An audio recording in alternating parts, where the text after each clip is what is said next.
Bien, bonjour à tous.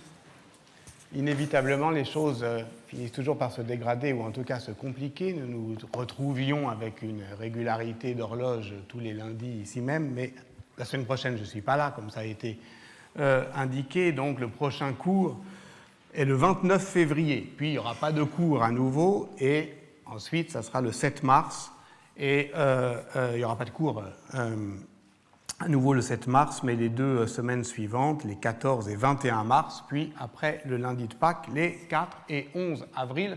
Tout cela est indiqué depuis le début de l'année sur le site internet, mais je vous le rappelle ce matin. Donc, en tout cas, dans l'immédiat, pas de cours lundi prochain, mais dans 15 jours, le 29 février.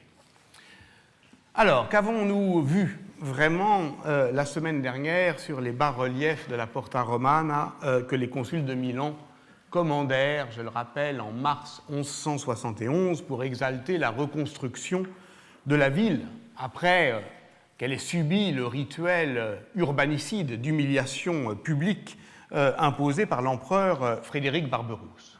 Nous avons vu ce que nous attendions à voir, c'est-à-dire les Milanais reconstruire leur ville, revenir dans leur maison, reprendre pied dans leur histoire, mais nous avons vu également, en ce seuil de la ville, le mouvement inverse, symétrique de ceux qui entrent et qui sortent, et de ceux qui sont bannis, chassés, victimes expiatoires d'une refondation urbaine.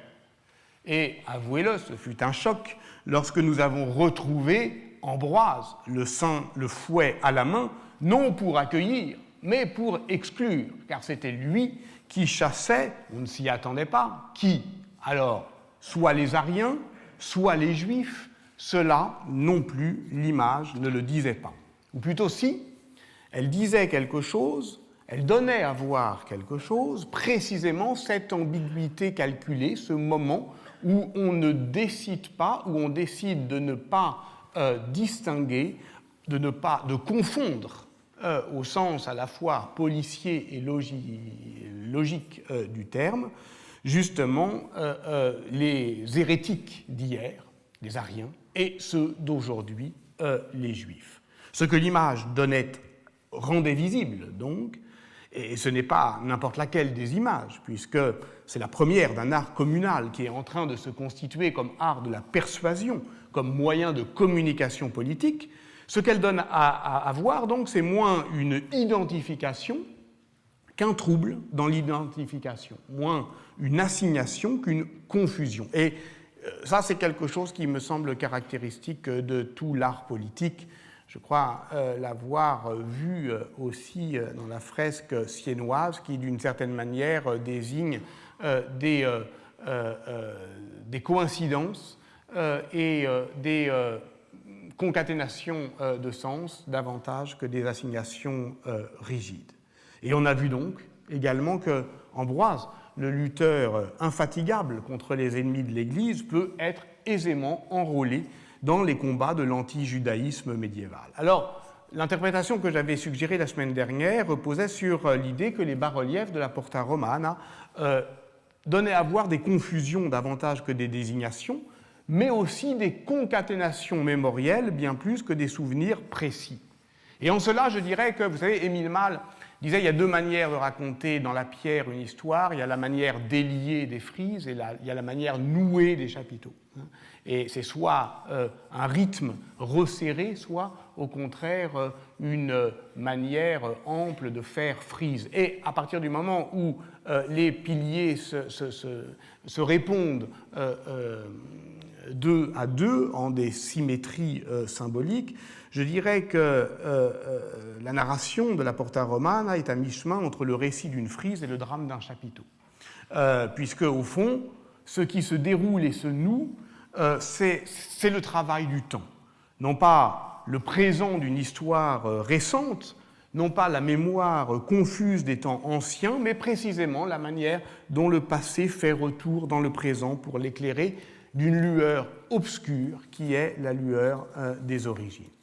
Donc, on peut voir en même temps chasser de Milan tous les ennemis d'Ambroise et de la commune.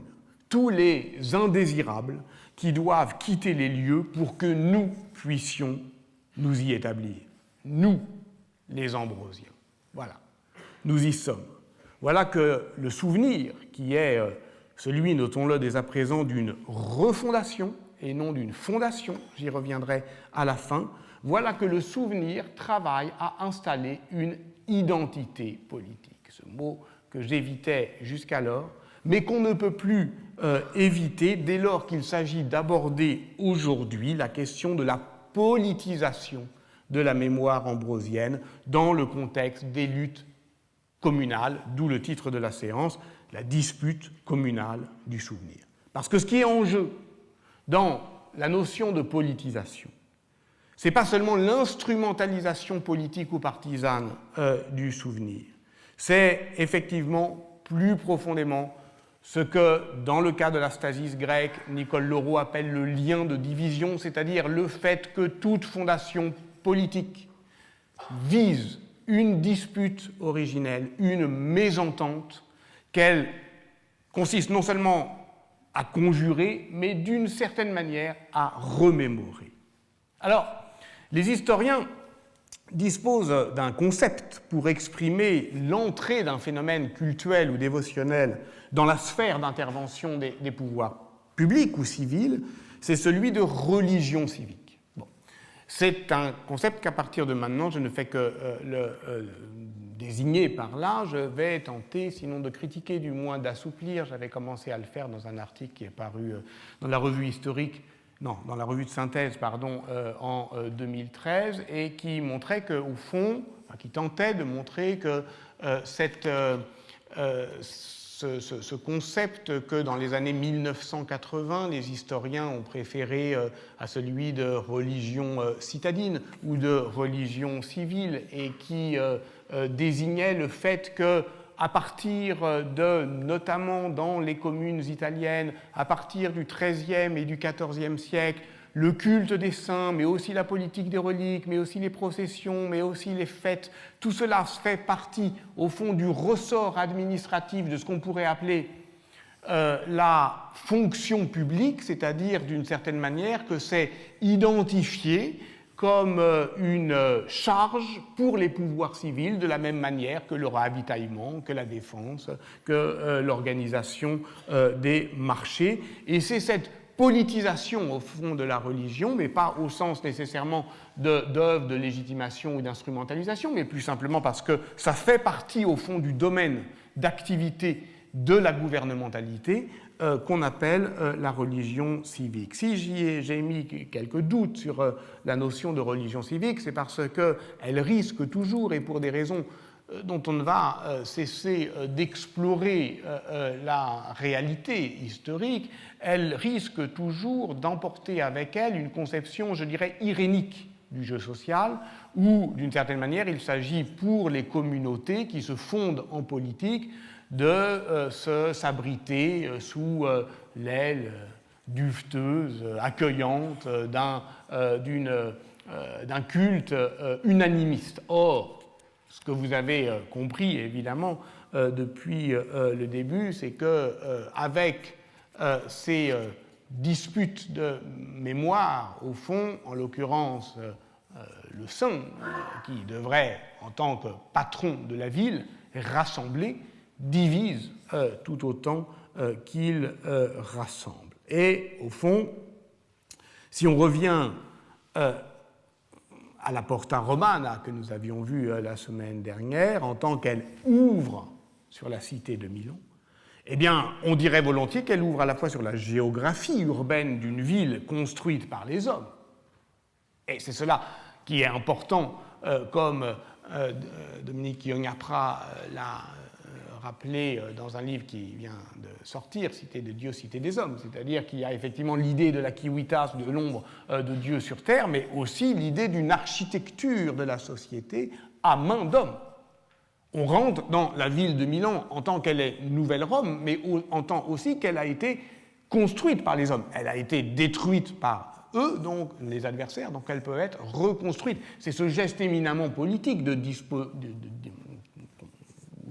notre avenir est à notre main, où ce qui a été détruit peut être reconstruit, c'est cela que ouvre la Porta Romana. Mais en même temps, elle ouvre aussi sur l'histoire politique de l'affirmation communale. Donc, au fond, c'est une porte qui ouvre sur la commune, en tant que la commune est un espace et en tant que c'est un moment. C'est en tant que ce seuil est un entretemps et un espacement dont la disponibilité me semble profondément politique. Mais la commune de Milan, qu'est-ce que ça dit ? Je dois quand même rappeler ici quelques éléments contextuels. La forme d'autogouvernement urbain qui peut se définir comme la poursuite de la réforme de l'Église par d'autres moyens, au fond, je l'ai déjà suggéré la semaine dernière, puisque j'avais dit que les derniers troubles de la Pataria, c'est-à-dire de l'exacerbation de la réforme de l'Église, qui a versé dans l'hérétique, dans l'hérésie, datait de 1096, et l'attestation des consuls de Milan, 1097. Donc on voit bien que l'un prend le relais de l'autre. Je dis bien l'attestation documentaire des consuls, puisqu'on ne sait jamais quand naît la commune dans les cités italiennes. On a simplement une date d'émergence documentaire. Il y a un moment où, dans les documents, on se rend compte que les consuls sont déjà là. Ce qui est d'ailleurs assez intéressant parce que ça veut dire que de la naissance de la commune, il n'y aura rien à commémorer. Un jour, elle est là. Et on le constate. Et on le constate parce que, d'une certaine manière, et c'est cela aussi la politique, il s'agit de conjurer l'absence, en l'occurrence de l'empereur, qui assurait un ordre social, une concorde, une paix, qui ne peut être assurée maintenant qu'avec, effectivement, les moyens propres de l'autogouvernement urbain. Et c'est en cela que je disais que la commune est la poursuite de la réforme de l'Église par d'autres moyens, parce qu'elle assume cet idéal de concorde et de paix. Et les consuls sont ceux qui, effectivement, consulere, vont délibérer, vont parler pour organiser, effectivement, ce gouvernement d'un type nouveau. Quand apparaissent le terme et donc l'institution des consuls en Italie, le premier exemple qui se détache en amont, c'est, par sa précocité, c'est Pise, 1081-1085, et puis ensuite on a Asti, 1095, Milan, 1097, je vous l'ai dit, Arezzo, 98, ensuite tout est ramassé entre 95 et 1100. Bon. Donc il y a là effectivement une Italie qui se rentre dans le monde communal, mais cette première commune, c'est ce qu'on appelle la commune consulaire. Et il faut dire, pardon pour ces généralités, que c'est le premier âge de la commune consulaire, et le temps aussi d'une commune aristocratique. C'est-à-dire qu'à Milan, et à Milan particulièrement, c'est ce que Hagenkeller a montré dès la fin des années 1970, eh bien, on a une aristocratie féodale très forte, qu'on appelle celle des capitanei, des capitaines, qui ont eux-mêmes des vavasseurs et qui forment une aristocratie dont la puissance sociale est fondée sur la terre et qui est d'abord au sein duquel ce groupe social se recrutent les premiers consuls. C'est d'ailleurs très exactement ce que voit en 1154 l'évêque Othon de Freising, qui accompagne son neveu, Frédéric Barberousse, l'empereur, qui passe les Alpes pour relever ses droits impériaux, puisque la situation est en train de lui échapper. Ça fait 50 ans qu'il y a des consuls, donc il veut simplement réaffirmer le fait que l'Italie est terre d'empire.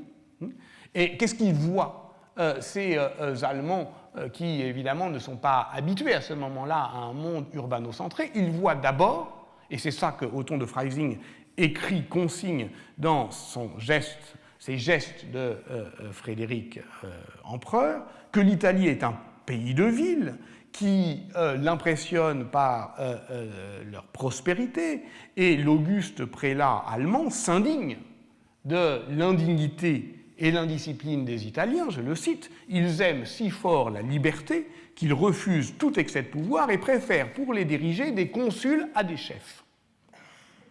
Et pour cela, dit-il, les nobles habitent en ville. » Voilà ce qui, et là on voit, c'est toujours effectivement lorsque un voyageur arrive et voit ce que ceux qui vivent ne voient plus, c'est-à-dire que qu'est-ce que c'est que l'Italie pour ce prélat allemand? C'est ce pays bizarre où les nobles vivent en ville et pas dans leur château. Cet inurbamento de la classe féodale fait d'ailleurs qu'on comprend très bien. Évidemment, pour ça, il faut se défaire de tout le rêve romantique d'une commune qui naît précisément comme une révolution sociale avec des hommes nouveaux. Non, au départ, ce ne sont pas des hommes nouveaux. C'est, là encore, la modalité italienne de la féodalisation des pouvoirs. Et voilà pourquoi, d'ailleurs, la confrontation entre l'empereur Frédéric Ier Barberousse, descendant en Italie pour rétablir sa royauté et la commune est inévitable. La commune, ou plutôt les communes, rassemblées autour de Milan et de la première ligue lombarde. J'en rappelle la chronologie. La première phase de l'affrontement tourne en faveur des troupes impériales, culmine justement avec la destruction de la ville de Milan en 1162. 5 ans plus tard, en mars 1167, Crémone, Mantoue, Bergame, Brescia forment la première ligue lombarde, auxquelles viennent s'adjoindre bientôt d'autres villes, Parme, Padoue, Vérone, Plaisance et Milan, qui en prend la tête. Et c'est cette coalition de villes qui remporte la victoire décisive de Legnano le 29 mai 1176, ce qui oblige l'empereur a accepté les conditions de la paix de Constance, 25 juin 1183, qui, de fait, organise le transfert des pouvoirs régaliens vers les communes. C'est donc bien dans cette histoire éminemment politique qu'intervient Ambroise, ou le spectre d'Ambroise, représenté sur les bas-reliefs de la Porta Romana. Mais est-ce lui qui revient, Ambrosius Redivivus, comme on l'avait lu pour Bernard de Clairvaux, ou est-ce un nouvel Ambroise? Ailleurs, j'ai proposé l'hypothèse que les consuls qui commandent les sculptures de la porte de Milan ont souhaité, toujours cet art de l'ambiguïté calculée, représenter à la fois Ambroise et le nouvel Ambroise du temps. Et qui était le nouvel Ambroise du temps?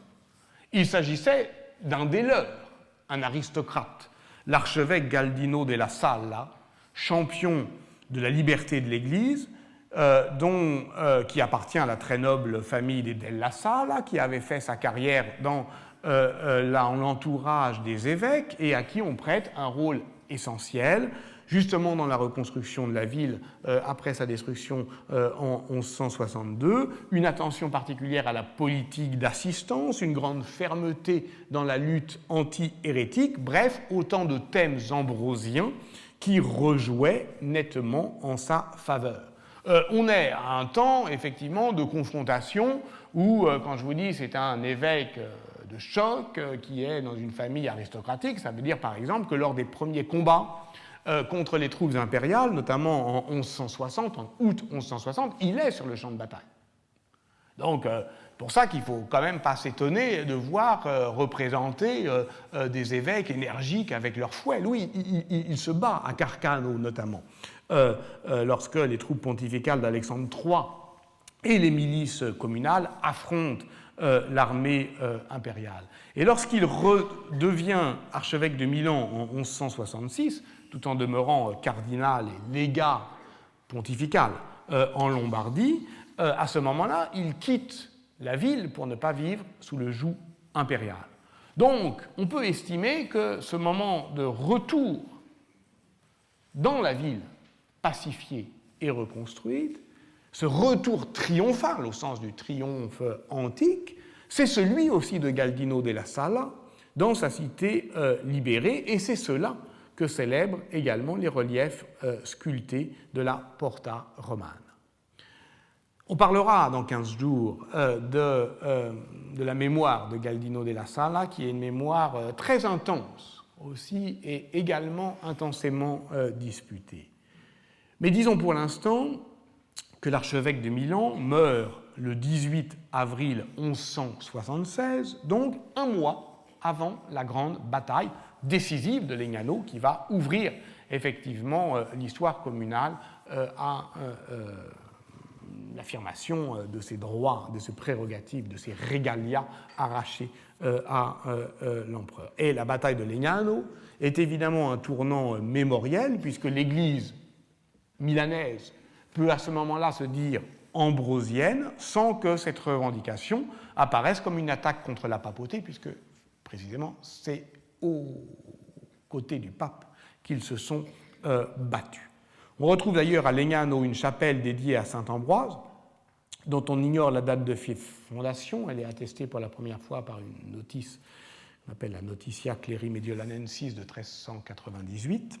Mais elle existe au moins, on le sait, depuis 1257, et on sait aussi qu'en 1257, elle est dotée par le pape Léon, qui est le premier pape franciscain. L'archevêque Léon, qui est le premier archevêque de Milan franciscain. Et à ce moment-là, d'ailleurs, commencent à se nouer aussi, sur le plan dévotionnel, les mémoires franciscaine et ambrosienne. On verra d'ailleurs que cette mémoire de Legnano, elle dure et elle rebondit à l'époque justement seigneuriale qui sera l'objet de notre attention dans 15 jours. Mais pas seulement. C'est-à-dire que l'écho de la bataille de Legnano, sur laquelle existe un excellent livre récent de Paolo Grillo, se fait encore entendre à l'époque contemporaine. C'est-à-dire que si je vous parle aujourd'hui des libertés communales, si je vous parle de cette histoire glorieuse de cette aventure d'émancipation des libertés publiques, c'est comme ça effectivement qu'à partir du XIXe siècle on a commencé à la raconter. Sismondi, le Suisse, Edgar Quinet, le Français. Il y a un moment italien de l'histoire universelle de l'émancipation, et ce moment, il est communal, eh bien, évidemment, je ne peux pas me défaire de cette histoire dont l'ombre portée est encore présente aujourd'hui. Je ne peux pas ne pas faire que le 27 janvier 1849, on joue au Teatro Argentino de Rome la Battaglia di Legnano de Giuseppe Verdi, et que ça fait partie effectivement de la construction des Italiens comme nation que de célébrer la bataille de Legnano. Aujourd'hui, parlons un petit peu de mémoire contemporaine, ça me paraît important. Aujourd'hui, c'est un palio qui est organisé à Legnano. Vous savez, ces courses de chevaux où on se bat entre contrade et en même temps, comme à Sienne, on affirme l'unité de la ville. Comme toujours, on prétend que ces palios sont d'origine médiévale. Comme toujours, en fait, il y a quelques attestations au XIVe siècle, mais fondamentalement, dans la forme qu'on est sommé d'admirer aujourd'hui, ce sont des cérémonies fascistes. En tout cas, né dans les années 30, 35 pour le palio. Il suffit de Legnano, il suffit d'ailleurs de voir l'imagerie qu'elle trimballe. Ensuite, ça disparaît un peu, mais enfin pas très longtemps, puisque dès les années 50, avec la démocratie chrétienne, c'est évidemment reconstitué. Bon, ce qui est intéressant, c'est qu'aujourd'hui, qu'est-ce qu'on voit à Legnano lors du palio ? Eh bien, on voit que celui qui gagne la course a droit à la croix de Ariberto da Intimiano.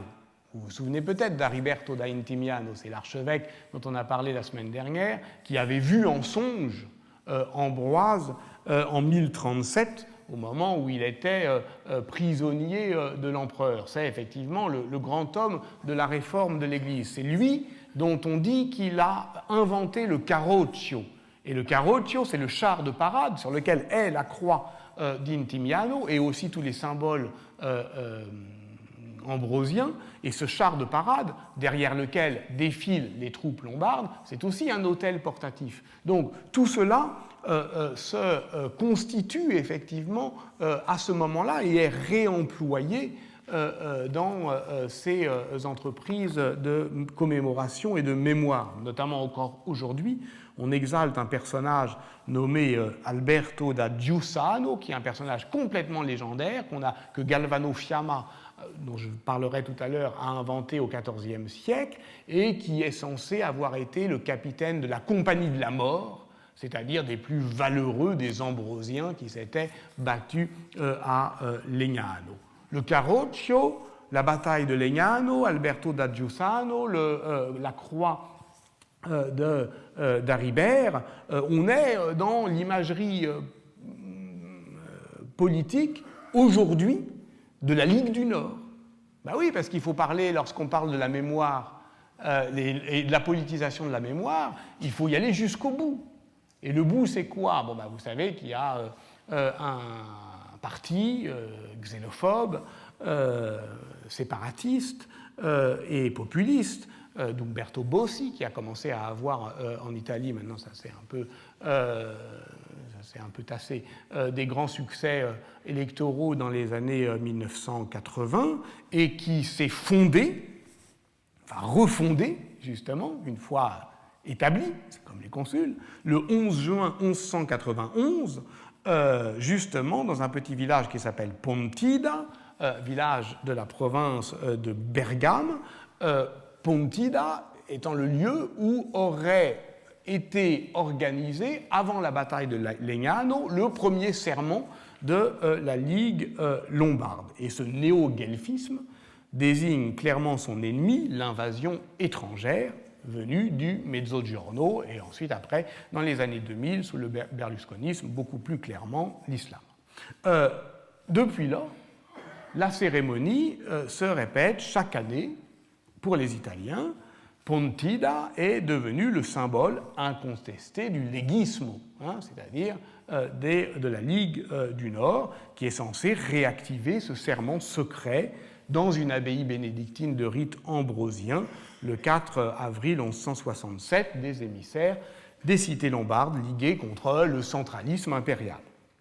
Or, ce faisant, comme l'ont montré les travaux d'anthropologie politique sur lesquels je m'appuie en ce moment, ceux notamment de Linda De Matteo, en fait, il retournait un symbole politique du Risorgimento, puisque Pontida était un des lieux de mémoire de la fabrique des Italiens, encore, une pure invention littéraire, elle aussi, qui peut être attribuée à un poète romantique exilé à Paris, du nom de Giovanni Berchet, qui publia donc à Paris en 1829 le Giuramento di Pontida, dont la dernière strophe, farouche et belliqueuse, qui exalte la concorde retrouvée d'une communauté politique dont la désignation d'un ennemi, et qui est un moment poétique du patriotisme italien qui est ensuite chanté sur tous les tons jusqu'à la Seconde Guerre mondiale, ça vaut la peine quand même de l'entendre, je vous le traduis. Quel joyeux spectacle! Les Lombards, réconciliés, unis en une ligue, l'étranger donnera la couleur de son sang au drapeau qu'elle déploie. Bon, on peut dire plus clairement, effectivement, l'usage d'un ennemi commun pour constituer la couleur même d'une unité nationale. Parce qu'au début, c'est une unité nationale, et en renversant le vieux symbole patriotique, mais d'une patrie catholique, réactivée par le néo-guelfisme des démocrates chrétiens, la Ligue du Nord inverse complètement le symbole, inverse le clivage xénophobe, c'est-à-dire que les Romains sont les nouveaux barbares, les Autrichiens deviennent nos alliés. Alors évidemment, tout cela est un peu bouffon, mais justement, Linda De Matteo a intitulé sa thèse sur l'ethnographie de la Ligue du Nord, bergamasque, de la bouffonnerie en politique, montrant son fonctionnement carnavalesque, notamment par le fait que embrouiller les symboles, imbroglio en italien, est au fond son principal mode d'action. Vous voyez, ce qui rend l'histoire bouffonne, c'est qu'il lui arrive de bégayer. Je reviens au XIIIe siècle. Au XIIIe siècle, l'empereur Frédéric II, grand empereur, roi de Sicile, Stupor Mundi, a tenté lui aussi de soumettre l'autonomie communale qui a provoqué la refondation de la Ligue lombarde. Et à ce moment-là, au XIIIe siècle, Milan est toujours aux avant-postes de ce que Jean-Claude Mervigueur appelle le leadership du monde libre, hein, c'est-à-dire la deuxième ligue lombarde qui va se constituer contre le retour de l'empereur Frédéric II en Italie, évidemment, qui va aussi se dérouler sur le Carroccio. Donc Frédéric II va prendre le Carroccio en 1238, va l'amener comme un trophée à Rome, et puis ensuite, à sa mort, 1250, les Milanais vont retrouver leur Carroccio. Donc tout ça, vous voyez, c'est là encore une redite, une reprise de l'histoire de la commune, mais justement, c'est plus la même commune. Parce qu'entre-temps, évidemment, le développement social et institutionnel de la commune s'est poursuivi. Dans quel sens ?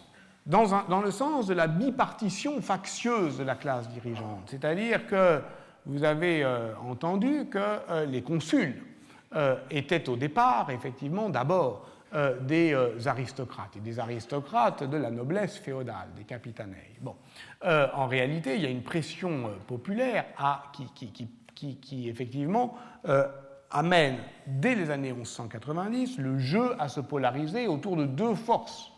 La militia, c'est-à-dire, au fond, la chevalerie, ou en tout cas les cavaliers nobles, et puis ce qu'on appelle le popolo. Alors ça, c'est très compliqué, mais disons, pour l'instant, ceux qui ne sont pas nobles. Et il y a effectivement un clivage de la classe dirigeante qui va réactiver, puisque le popolo, c'est la partie populaire, mais populaire en tant que participant à la classe dirigeante, et tout cela crée les conditions d'une conflictualité communale qui est sans cesse à conjurer. Alors, à chaque fois qu'il y a effectivement une agression impériale, on invente, au fond, une innovation institutionnelle. Alors, celle des années 1190, c'est ce qu'on appelle l'âge podestataire, c'est-à-dire le second âge de la commune, où pour un temps bref, 6 mois en règle générale, les communes vont confier leur gouvernement à un magistrat étranger qui vient pour 6 mois concilier, c'est un professionnel de l'arbitrage et de la conciliation, gouverner, régir.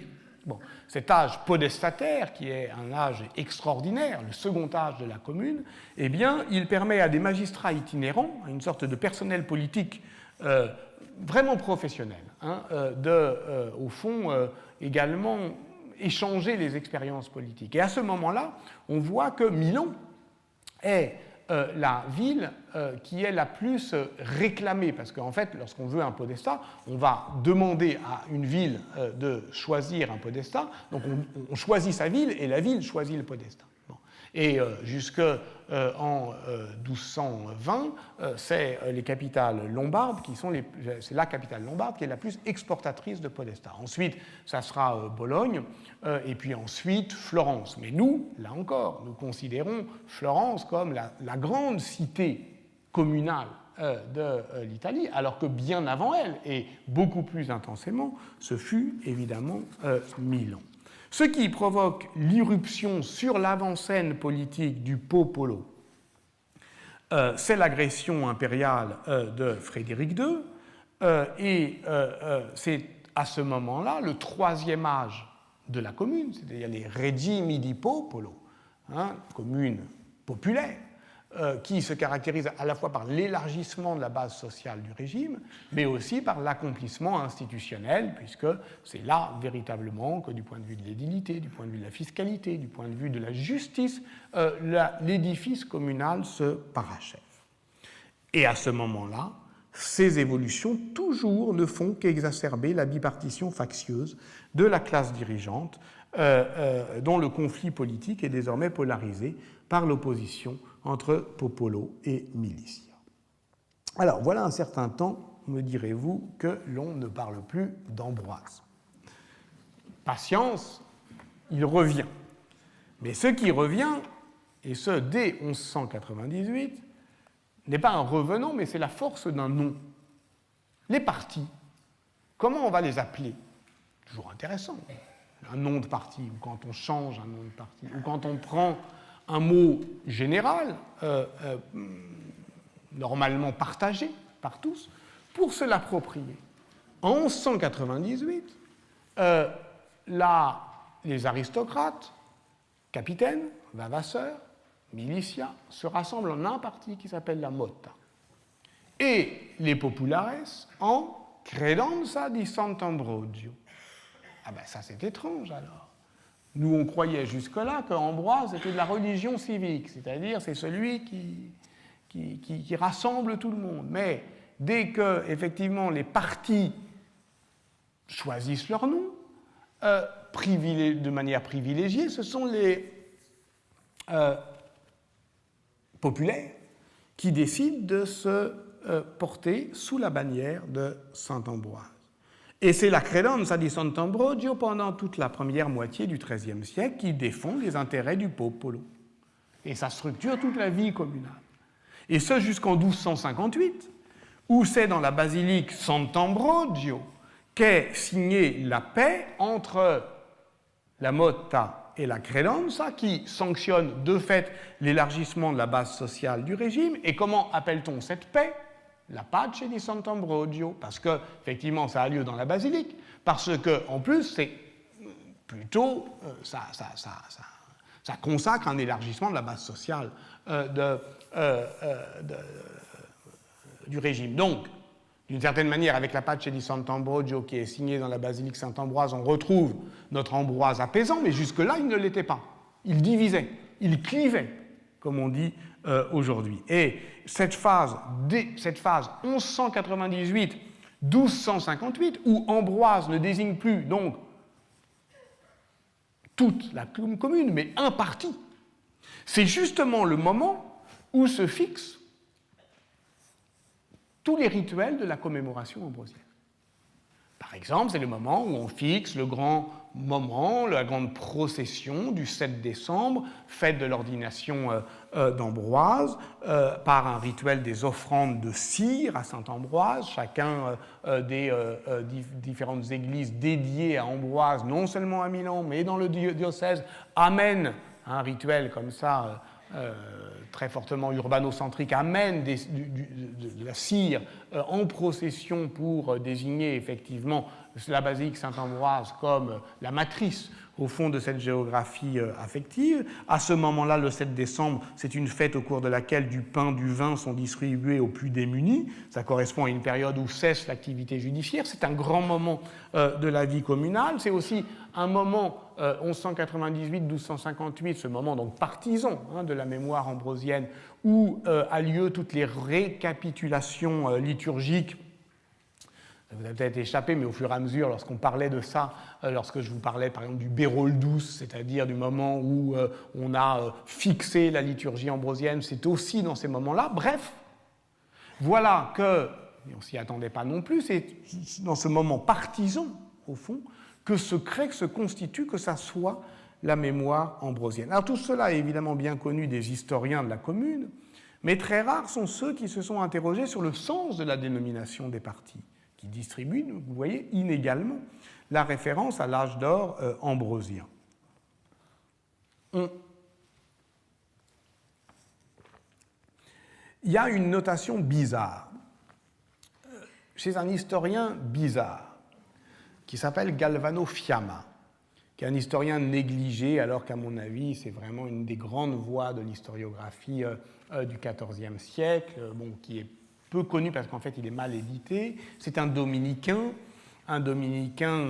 qui est mort en 1344 et qui tente de concilier l'exaltation de la mémoire civique lombarde avec la célébration des héros de l'Église, évidemment, donc la liste des évêques, mais aussi avec les visconti, ce dont on va parler dans 15 jours, les seigneurs dont il est un infatigable propagandiste. Donc c'est quelqu'un qui réoriente l'histoire communale dans un sens seigneurial. Donc ce qu'il dit est toujours truqué, je dirais. Mais justement, c'est intéressant parce qu'il montre bien ce que c'est que l'embrouille, quoi. Voilà, comment on réussit l'imbroglio des références politiques. Qu'est-ce qu'il dit dans le Manipulus Florum, qui raconte l'histoire de Milan, des origines de 1336, des origines à 1336, qu'est-ce qu'il dit du moment où les populaires choisissent pour désigner leur parti credenza di Sant'Ambrogio? Il écrit la credenza tire son nom du crédit que les membres du Parti populaire accordaient à la noblesse. C'est une affirmation assez étrange, mais moins absurde qu'elle n'en a l'air du point de vue de la sociologie politique, lorsqu'on sait que le popolo milanais était effectivement, ainsi que l'a démontré Paolo Grillo, en partie dirigé par des membres de l'aristocratie consulaire et marchande. Comme toujours, pour qu'un parti populaire effectivement défende le popolo, il faut qu'il se trouve des leaders dans la partie clivée de ses adversaires. Bon. Donc la désignation du Parti populaire serait, comme le suggère Fiamma, une concession à la culture aristocratique, ou du moins à une culture civique prétendument commune, mais dont on voit bien alors qu'elle est instrumentalisée par le groupe dirigeant communal où domine la militia.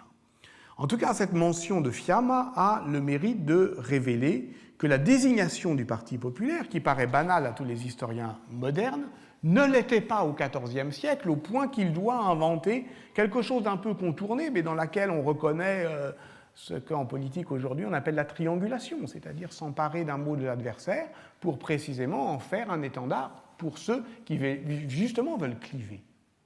Donc, de ce point de vue-là, ça me semble assez intéressant précisément que l'explication soit embrouillée, parce que c'est bien de cela dont il s'agit.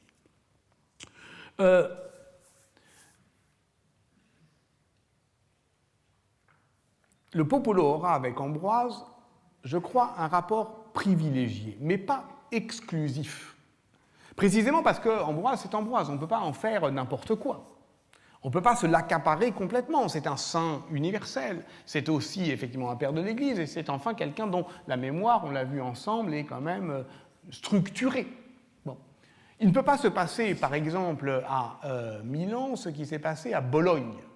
À Bologne, où une hagiographie de combat a fait que Bologne, c'est aussi une cité universitaire très clivée avec une lutte politique très intense, et où les populaires ont leur saint, qui s'appelle Petronio, et les aristocrates ont le leur, Procolo. Et à la fin, c'est Petronio qui va gagner, qui va l'emporter, parce que, justement, vous voyez, aujourd'hui, San Petronio, c'est devenu le patron de la ville de Bologne. Et donc là, on a véritablement une hagiographie de combat où chacun a son champion et il y en a un qui gagne sur l'autre. Mais c'est possible parce que les deux, Petronio et Procolo, sont quand même des personnalités, disons, à l'historicité évanescente, pour être poli avec eux, c'est-à-dire qu'ils ont quand même à peine existé, et donc, du coup, on peut les manipuler un peu gaillardement. Mais avec Ambroise, ce n'est pas le cas. D'ailleurs, c'est assez intéressant parce que dans le cas de Bologne, si Petronio a fini par s'imposer, c'est grâce au soutien d'Ambroise. Les promoteurs du culte civique de l'évêque de Bologne, clairement liés au popolo, jouent du rapprochement entre les deux saints qui apparaissent côte à côte sur le carroccio des Bolognais, sur le sceau de la ville, lorsque les premiers membres du parti du popolo de Bologne se réunissent, c'est dans la Curia Sancti Ambrosi, et puis on dit, là encore, la légende qui a été écrite au XIIIe siècle, on dit que Ambroise serait venu à Bologne aider Petronio à reconstruire sa ville après que Théodose l'ait détruite. Donc vous voyez comment tout cela effectivement rejoue entre le mythe et la légende, et qu'il aurait apposé des croix, vous voyez toujours ce modèle constantinoplien, pour refonder la ville de Bologne. Et donc le souvenir ambrosien a permis à la religion civique à Bologne de se relever, de désigner effectivement Petronio comme le saint du popolo qui devient le saint de la commune tout entière, jusqu'au moment où ça devient encombrant, puisque après Bologne passe dans un côté, dans le côté pontifical, et donc disons, l'expansionnisme milanais devient un adversaire. Alors à ce moment-là, ils font la grève du culte à Ambroise. Ambroise disparaît des sceaux des villes, etc. Bon. Donc tout cela, effectivement, montre que dans un cas comme le cas de Bologne, chacun peut avoir son saint. Dans le cas de Milan, pour les raisons que je viens de dire, c'est la mémoire du saint qui va se cliver. Parce que, justement, il n'y en a qu'un, et on ne peut pas complètement se l'approprier. Et voilà pourquoi le souvenir ambrosien va effectivement se disputer. Et d'ailleurs, c'est clairement dans la basilique Sant'Ambrogio qu'on le discerne le plus clairement. Nous avons abordé jusque-là cet édifice comme le lieu de la stabilisation mémorielle, le lieu où on chante les hymnes, le lieu où l'on, à force de remploi archéologique, on canonise et le corps et le corpus d'Ambroise, mais en fait la basilique est elle-même clivée dans son histoire, dans son espace même, qui rend visible cette mémoire disputée. Pourquoi ? Eh bien parce que les gardiens du sanctuaire de Sant'Ambrogio sont des prêtres officiales de la basilique. En fait, il y a deux types de clercs à Milan. Il y a les clercs qu'on appelle les decumani, qui sont des clercs mineurs et qui appartiennent plutôt au popolo, par opposition aux cardinales de l'entourage épiscopal. Or, à Saint-Ambroise, il y a deux communautés. Il y a une communauté de chanoines qui sont plutôt des mineurs, donc plutôt du popolo, et il y a une communauté de moines qui sont des moines bénédictins, donc plutôt aristocratiques. Et entre les deux communautés de Sant'Ambrogio, donc ils se partagent une église. Ça ne cesse de s'envenimer au XIIe siècle. Le conflit porte notamment sur le partage des offrandes faites à l'Hôtel d'Or. Je l'avais fait voir, l'Hôtel d'Or, hein, c'est quand même... donc là, un truc aussi rutilant amène beaucoup d'offrandes et donc beaucoup de raisons de s'engueuler. La basilique est un champ de bataille, parfois au sens propre, puisque les sources évoquent régulièrement les fusione sacerdotalis sanguinis, hein, les fusions de sang, de prêtres, qui, donc, avec des bagarres en 1143, en 1144, en 1189, en 1191, en 1198, 1201.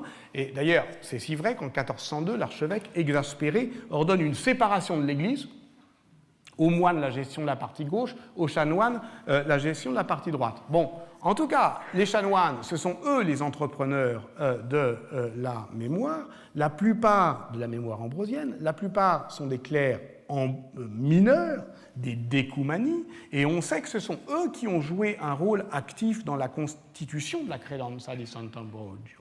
Paolo Grillo, qui est le grand historien de la commune milanaise, a reconstitué quelques-uns de ces groupes familiaux aux horizons politiques moyens, aux ressources économiques modérées, proches des milieux de l'artisanat et du notariat auxquels ils sont apparentés, et dont les liens avec le milieu canonial des decumani constituent, selon l'expression de l'historien, le cœur politique du popolo ambrosien. Donc vous voyez que les luttes politiques dans lesquelles ils sont engagés passent par des conflits de mémoire.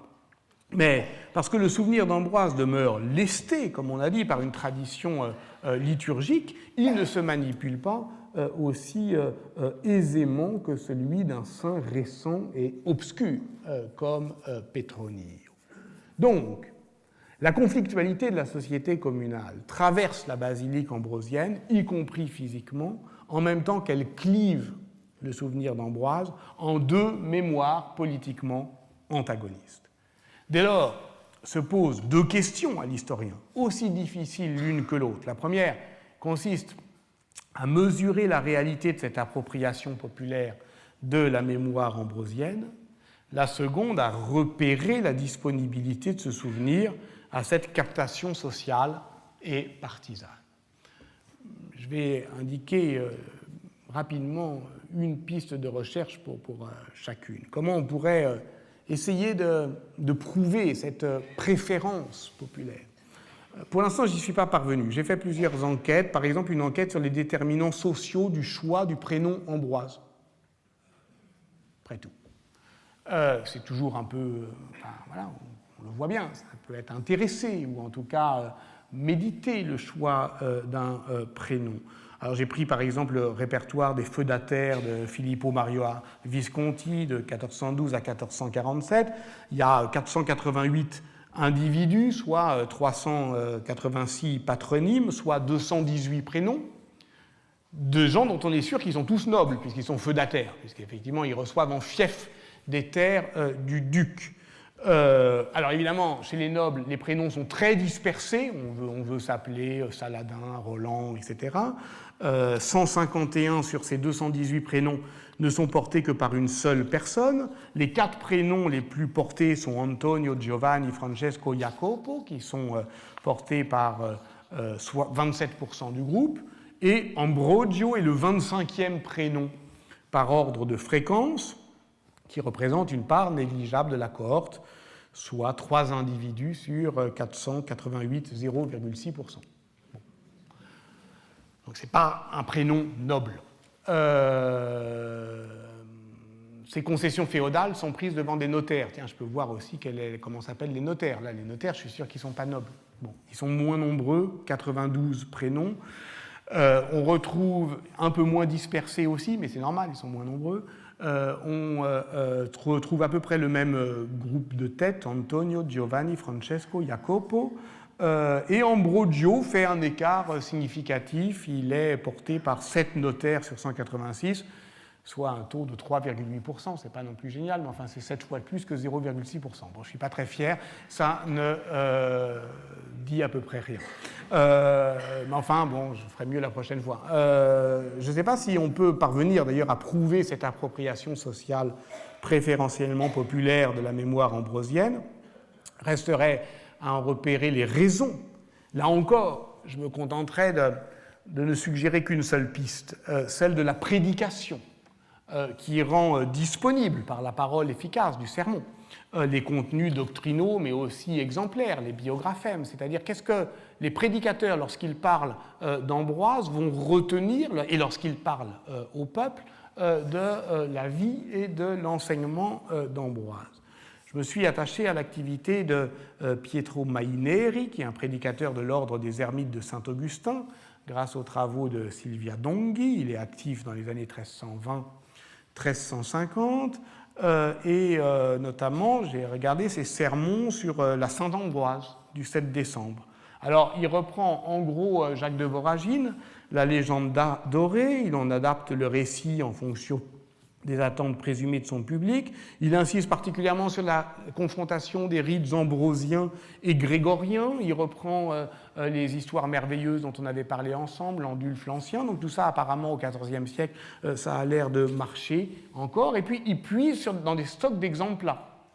Alors l'exemplum, vous savez, c'est ces histoires exemplaires, édifiantes. Ces biographèmes, mais alors là, qui effectivement sont le plus souvent purement imaginaires, puisqu'ils ne sont évidemment pas chez Paulin de Milan, et puis ils sont dans des stocks que lui, le prédicateur Maineri, il est le Studium de San Marco, donc il y a tout ce qu'il faut, et notamment le Specchio di Vera Penitenza de Jacopo Passavanti, qui est un recueil exemplaires en langue vulgaire, parce qu'évidemment tout ça est en italien. Il se trouve que l'exemplum, d'après ce que j'ai pu voir, qui est le plus populaire, enfin qui revient le plus dans la prédication sur Ambroise le jour de la Sainte-Ambroise, le 7 décembre, c'est une scène où Ambroise voyage, il passe la nuit dans une auberge et il entend le propriétaire des lieux dire qu'en fait, il a toujours vécu dans la prospérité, sans jamais de revers de fortune, et que, voilà, il est vraiment heureux dans la vie. Bon. Le lendemain matin, il part de cette auberge, il apprend que Dieu l'a incendié, a tué tout le monde, et il rigole. Et il dit, c'est bien fait. Il était trop heureux et trop riche. C'est un peu dur quand même. Enfin, je veux dire, c'est quand même une agressivité qui se trouve dans d'autres exemples et qui semble caractériser un Ambroise particulièrement virulent à l'encontre de la richesse. D'où ça vient? Quelle est, là encore, la disponibilité textuelle de ce type d'histoire? Là encore, on peut trouver dans l'œuvre doctrinale d'Ambroise, notamment le De Nabutae,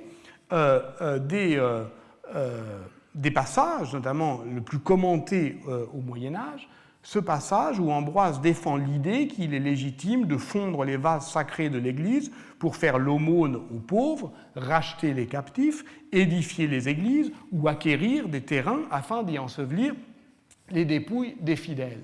Il est un hymne aussi qu'il a composé et que l'on chante dans les églises milanaises, qui est l'hymne Apostolorum Supparem, qui, là encore, célèbre le martyre de Laurent et le thème biblique des pauvres qui sont considérés comme les trésors de l'Église.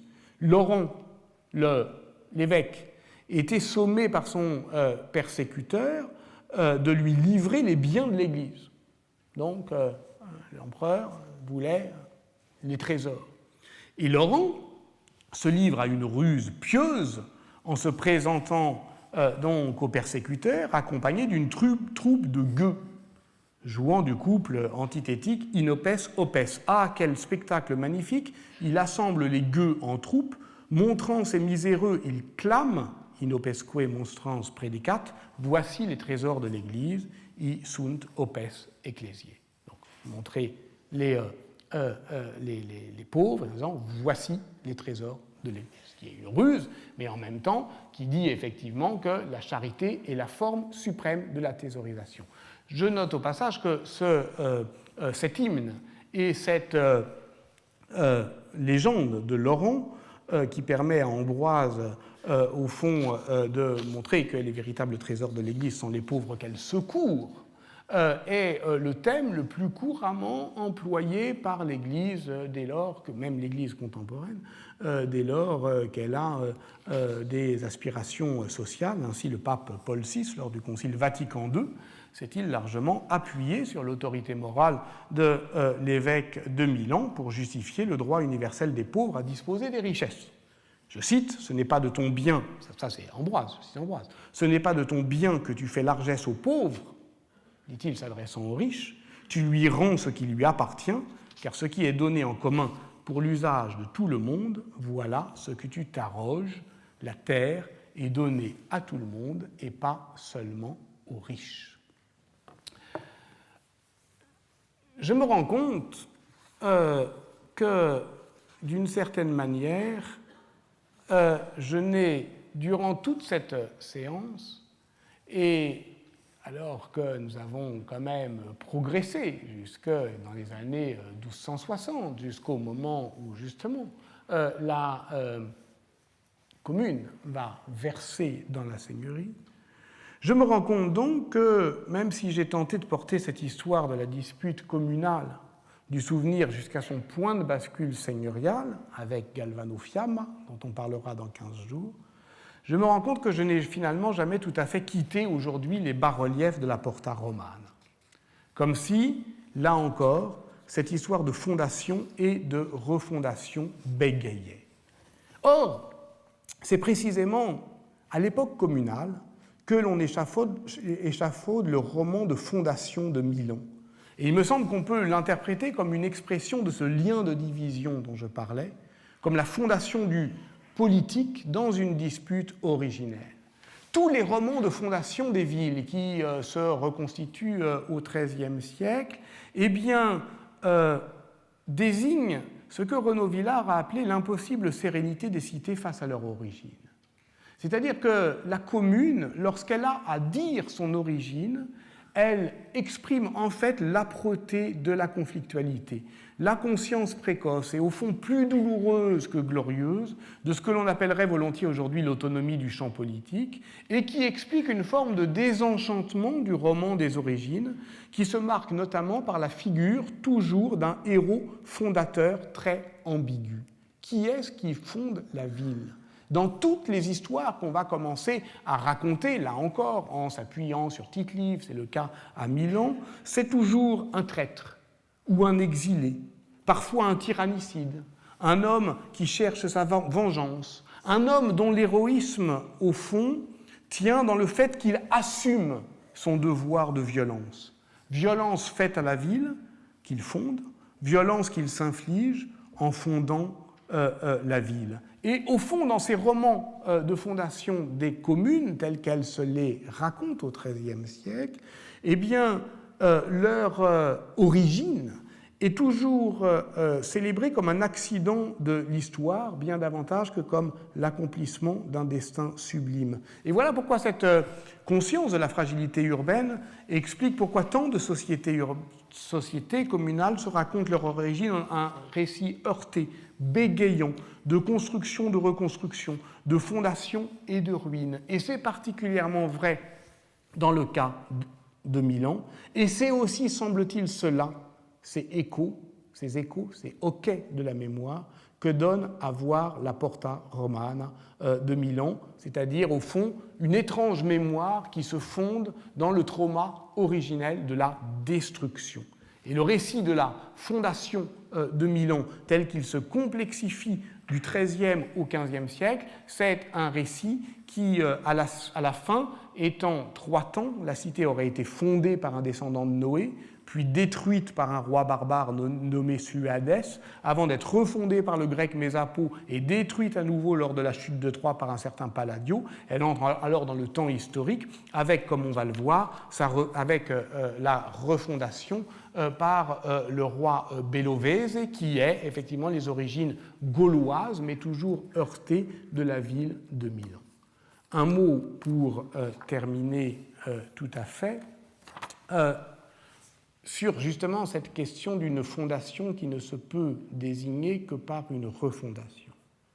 En 1956, un jeune professeur de philosophie proposait à ses élèves d'Hippocagne un sujet fort classique, qu'est-ce que fonder ? Et comme ce jeune philosophe, professeur de philosophie, avait pour nom Gilles Deleuze, eh bien, ses élèves prenaient des notes un peu plus consciencieusement que d'ordinaire, et on trouve ces notes sur Internet, et donc ce sont des notes de cours sur qu'est-ce que fonder, qui effectivement me semble très intéressante. Dans la tradition philosophique, explique Deleuze, l'idée de fondement a 3 caractères principaux. Le fait d'avoir une origine plus profonde que celle d'un simple commencement, le fait d'être soumis à la répétition, le fait enfin que la chose prenne la dimension du monde. Donc fonder, ce n'est pas seulement rendre possible, mais rendre nécessaire. D'où la proposition essentielle de ce texte, qu'est-ce que fonder ? L'opération du fondement consiste à rendre nécessaire la soumission de la chose à ce qu'elle n'est pas. Et d'une certaine manière, le médiéviste ne se sent pas du tout dépaysé par cette définition de la philosophie contemporaine, puisque ça recoupe en partie la polysémie du terme de fundamentum en latin médiéval, et notamment ses usages ecclésiaux et théologiques, où l'édifice est fondé dans ses fondations ad fundamenta, non seulement dans ses origines, mais dans son commencement liturgique, une consécration, et cette fondation profonde est en même temps un fondement heureux, felicia fundamenta. Une origine plus qu'un commencement, la répétition du rite, la soumission de la chose à ce qui la dépasse. On retrouve bien ici cette triple dimension deleuzienne de l'acte de fonder, fonder et refonder. Dans ce bégaiement, dans cette rythmicité, il y a autre chose, je pense, que la possibilité conjoncturelle de refaire ce qui a été défait, de réparer ce qui a été détruit, de reprendre pied dans une ville qui a été humiliée par un empereur, de reprendre les mots que d'autres nous ont volés. Il y a l'idée que cette duplicité de fondation, refondation, recoupe une autre tension plus essentielle, qui est le rapport entre la création et la destruction, comme si l'on ne pouvait fonder réellement que ce qu'on avait préalablement détruit, comme si ces romans des origines que constituent les récits de fondation des cités médiévales, au-delà de leur caractère plaisant et fantasque, qu'on a tôt fait de folkloriser, exprimaient sourdement cette violence des fondations, qui est le fait même politique que l'origine, c'est toujours la dispute, et que, au fond, ce que doit orchestrer la politique, et c'est ce que j'ai appelé la politisation du souvenir, ce n'est rien d'autre qu'une mésentente, c'est-à-dire le fait de s'accorder sur ce qui nous désaccorde, finalement, de se mettre ensemble dans ce lien de division, dans la stasis de cette dispute originelle sur ce qui, au fond, fait société, c'est précisément ce sur quoi elle se divise. Merci beaucoup, et donc, à dans 15 jours.